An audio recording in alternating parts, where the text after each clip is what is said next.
So I wanted to share a story that I came across in my study of the Apostle Paul. I've been working on this book for some time now, and it was a hidden gem that was in here, and I just thought I'd share it. It was very touching, very moving, and I thought I could share it with everyone. By the way, focusing on the unseen is a learned trait. Some years ago, I heard from my friend Jip Dobson tell a very moving story about a lovely, large African-American lady, picturesque and strong-hearted. Every day without fail, she came to the hospital to be with her 5-year-old son, who was dying of lung cancer.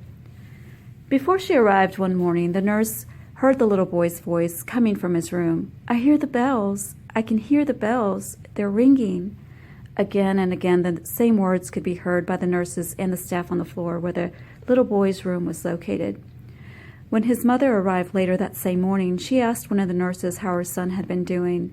The nurse sighed and replied with a shrug, "Oh, he's been hallucinating all morning. It's probably the medication. He's not making any sense. He says he's hearing bells." That beautiful mother's face beamed with understanding.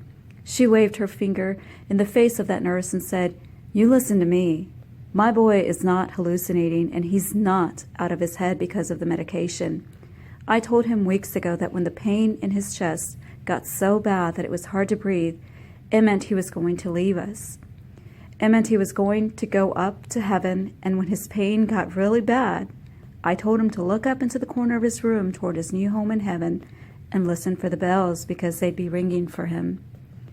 With that, she turned and marched down the hall and swept her little boy into her big, soft arms and rocked him until the sounds of the ringing bells were only quiet echoes and he was gone. Focusing on the unseen helps us endure what would otherwise be unbearable. That's what Paul did, and it kept him strong in troubled times. And in all of that, he learned the greatest lesson of all. He discovered for himself the power of weakness.